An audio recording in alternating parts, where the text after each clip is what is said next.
I don't think that the issue right now has to do with sitting in a room. The issue right now that's relevant is the acknowledgement that if we're going to raise revenues that are sufficient to balance with the very tough cuts that we've already made and the further reforms and entitlements that I'm prepared to make, that we're going to have to see the rates on the top 2% go up.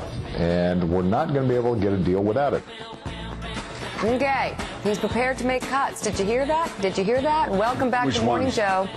Yeah, exactly. That's what they need to figure out. Here with us now, Democratic representative from Maryland and ranking member of the House Budget Committee, Congressman Chris Van Hollen, and Republican representative from Oklahoma, Congressman Tom Cole. Good to have you both on board. Great to see you guys. Still with us. We actually saw you talking outside. We take that as a good sign. Sort of a Prague Spring. Did you go to the congressional We got the deal right here, right? Another thing my leader said was this. So hopefully you didn't catch all that on tape. Oh, it's fantastic. Kill us, man. So Chris, let's start with you. Let's just assume, because all we're talking about is taxes, raising taxes on the rich. Let's assume that happens. Let's just assume that happens. Because the question always is, can Boehner get Republicans to raise taxes? Okay, so let's say that gets done. Can Nancy Pelosi, can Chris Van Hollen get Democrats to make the significant cuts in Medicare, Medicaid, parts of Social Security to keep those programs solvent for the next 30 years? Well, a couple of things, Joe. First of all, the revenue, how you get the revenue, but also the overall amount of revenue is very important. The president. Right. So let's assume you get the revenue, you get it the way you want. So we want to build on the over $1 trillion in cuts that we already agreed to as part of the Budget Control Act. That was 100% cuts. We did that. The president's budget and his proposal calls for an additional $600 billion in cuts. He's actually specified what cuts those are. Let me give you a fact I don't think many people know. If you look at the 10-year window on Medicare savings, the president's budget has more savings in that 10-year window than the Republican budget did in that 10-year window. How does he do it? Is that correct? Not really. No. Come on. No, that's a fact in the 10-year window. My good friend is trying to use cuts we already have again. I mean, how many times you get to negotiate with $1 trillion worth of cuts, which I voted for, was proud to vote for. But look, Senator Coburn had it right. Look at the dimensions of the problem. And we're not spending less money this year than we did last year. We're spending more money than we did last year. So, look, we got a short-term, immediate problem, which is this Cliff problem. I don't believe we ought to go over it. I think we ought to get to a deal. I've been pretty adamant about that. But we've got this longer-term problem, which is the real problem. And it's going to take really big reforms and entitlements. We haven't seen those discussed or presented by the president. Chris, that makes sense. We do, right? It's simple math. We agree on the same math, do we not? We do. Well, yes and no. But with respect to Medicare, there's no doubt that you have a long-term problem with Medicare costs. That is why we passed the Affordable Care Act. That was $716 billion in savings. As David pointed out on Meet the Press, the irony that you guys folded right into another entitlement. No, but just wait a minute. What they proposed not just 4 weeks ago was adding $716 billion back into the costs of Medicare.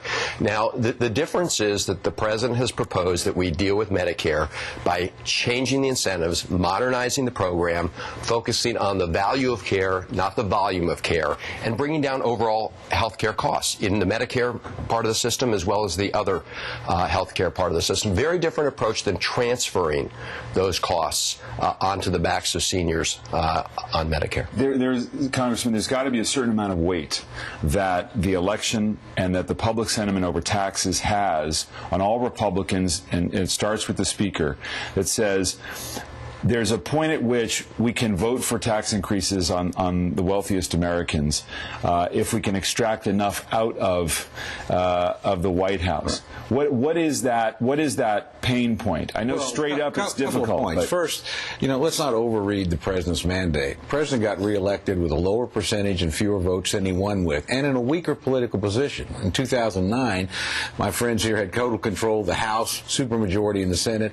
We've got the House. The Senate's divided divided, and the president is not stronger than he was. He's actually weaker. Now, he's got a momentary flush of strength here, but with all due respect to my good friend, we're not likely to lose the majority at the midterm and the second-term election.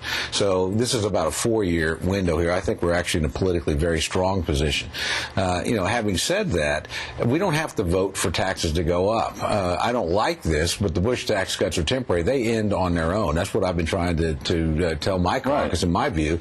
So you're let's voting take for a this tax 98 cut. deal. Well, no, let's actually get them out. This is a point where Chris and I agree, actually.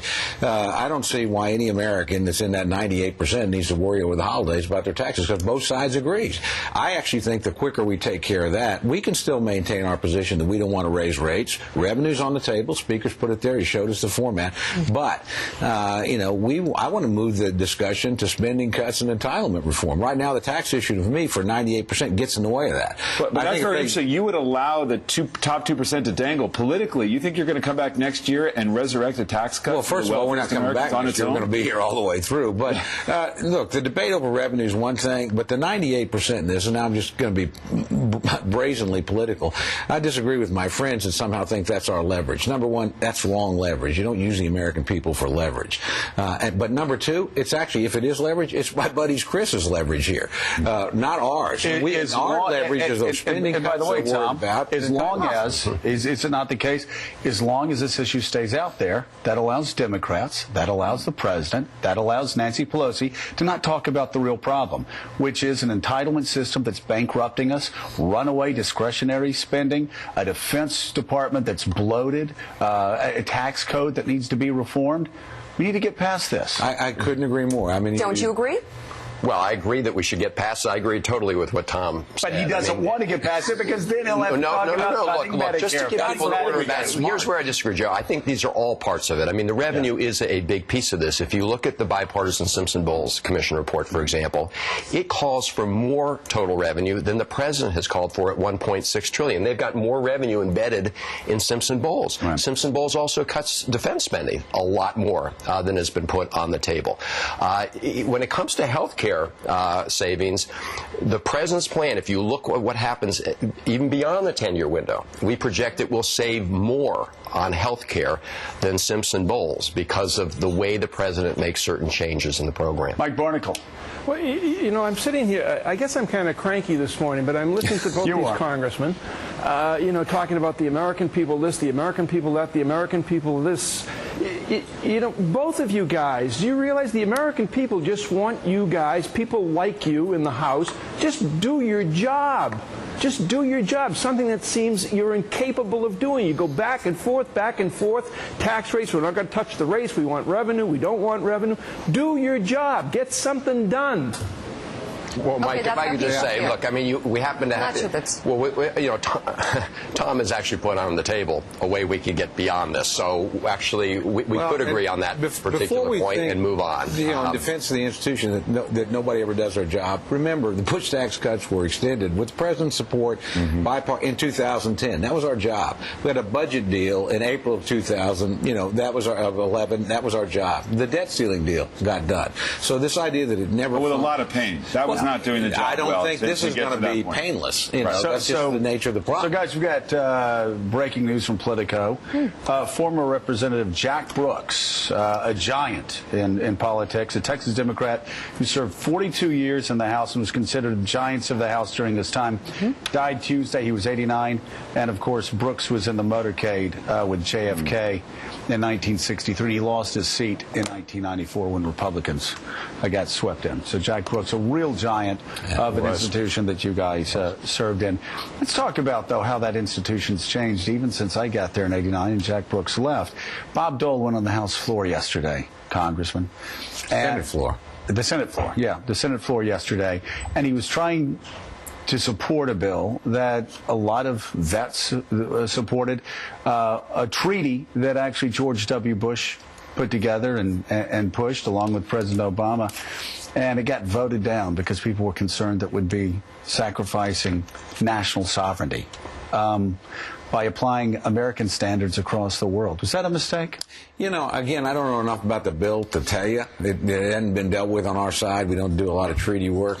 You know, as described, it doesn't sound like a vote that I would have been comfortable casting against something like that. Right. But again, to be fair, I haven't read the legislation. I don't know. So don't have a quick opinion. So you have no opinion on whether the black helicopters would swoop over? I have really strong opinions about black helicopters, but I'm pretty careful about talking about legislation I haven't read. Yeah, but I mean, that was a sad day for the Senate. I used to work for Mac Mathias. Mac Mathias was a liberal Republican senator, and I don't think you would have seen that kind of thing happen in the Senate 20 years ago with the black helicopter vote against the bill. I agree with you, Joe. You said it earlier. I mean, this just damages the Republican brand. Frankly, the substance does not overwhelm the failure of the institution, the failure to seize a moment like that, go on the floor. You know, look, I think a lot of this, it's okay that there's a lot of anger at these institutions for failing to reach accords, but there is a pretty big ideological divide about what government ought to be doing. Right. And I do think that Republicans who don't want to see taxes go up do not have much faith in the government to do its job right, to administer big programs, or to really be serious about reducing debt. That's a fact. We also know that Democrats believe the government has an essential job to play and believe in fairness and don't think that there should have been the Bush tax cuts and then we went to war without having a tremendous amount of sacrifice. So I just think it's about finding the sweet spot of where these pain points are, and both sides finding a way to give each other enough room. I would actually argue that for all this business of nobody's talking, that the president is actually trying to give Boehner some room with this initial deal, because when he wins back some concessions, we'll see when that happens. When he wins some of them back, he's in a better position to go to his caucus and say, guys, look, I know you don't like this, but it could have been a lot worse. And let's not say that the Bush tax cuts have been rejected, because the president is defending 80% of them for 98% of the people. That's actually it's a big hard to win take for something our away side. once you get Well, we should take a little credit. But see, one of the things we were talking about out there is whether this passes with a majority of Republicans in the House. Because if the Speaker is willing to bring to the floor a bill that can pass with less than the majority of Republicans, but a lot of Democrats, right. You don't think I think that's important. Look, the math of this deal is the majority, and with all due respect, the minority of the minority. That's how it worked in the Clinton years. That's how every deal we've gotten with the president's work. That's how this will have to work. But this is an artificial rule that could get in the way of. Listen, you're not going to get a majority of the majority unless there's significant cuts. The president needs to understand John Boehner is the best negotiating partner he's going to ever have. And he's got to also understand that conservatives, I've been talking about Republicans improving their brand, being more cooperative. I wouldn't vote for a deal to raise taxes in a million years unless there were significant, real, substantial spending cuts on the other side. So don't let's see if they cave, get compromise. There. Don't cave, as you said. Compromise. All right, Congressman Chris Van Hollen and Tom Cole. Thank you, guys. Thank you. We appreciate it. Good luck. I hope you get it done.